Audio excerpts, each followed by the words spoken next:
Coach Spo runs a system that has a lot of interchangeable parts, no real set positions, and this seems to benefit you a lot and the Miami Heat. Can you elaborate a little bit on how it works?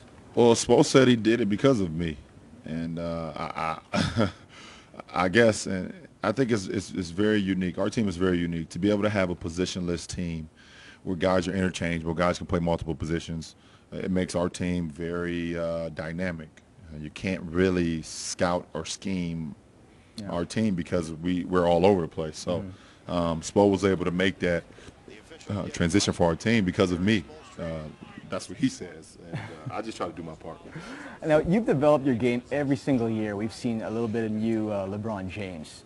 And it's a little bit scary to think for the rest of the league because you're already the best player in the world. So what are you working on this summer? Like, what else are we going to I can't tell you, man. I can't tell you just yet. But, you know, on my flight out here, I was watching a lot of film, breaking down areas that I can be better at.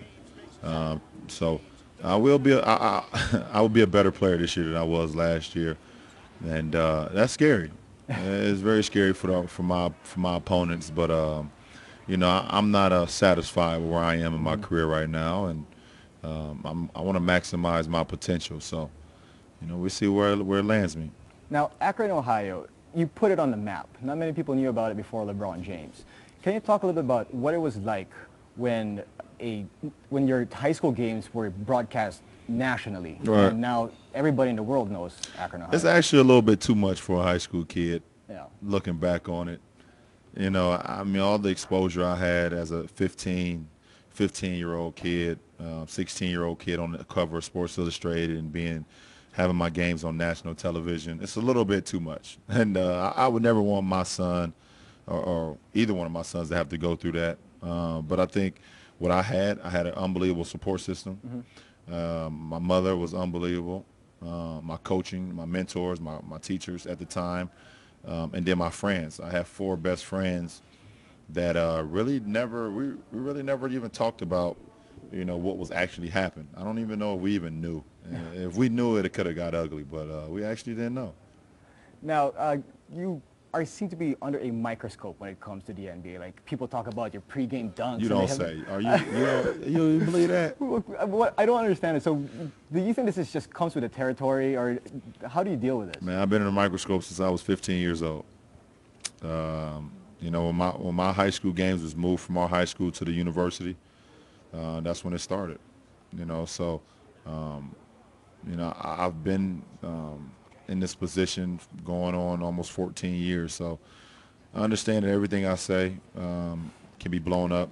Everything that I do will be blown up.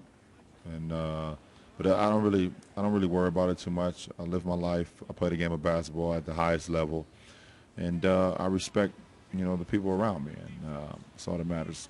With all your success with Coach Spo, D. Wade, Chris Bosh, and the Heat, do you see yourself together until the end? I mean, that's the goal. You know, that's the ultimate goal, for us to be able to compete for a championship each and every year.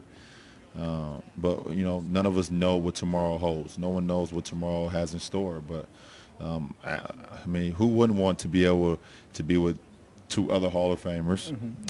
You know, a great coach that, you know, can be a Hall of Famer as well, and to compete for a championship each and every year. I mean, that's the ultimate. But we'll see what happens. All right. Thank you very much. I appreciate it, man. Shout out to your kicks, man. Yeah, like them? Show those on the camera, man. Shout out to those kicks right there. Thanks, man.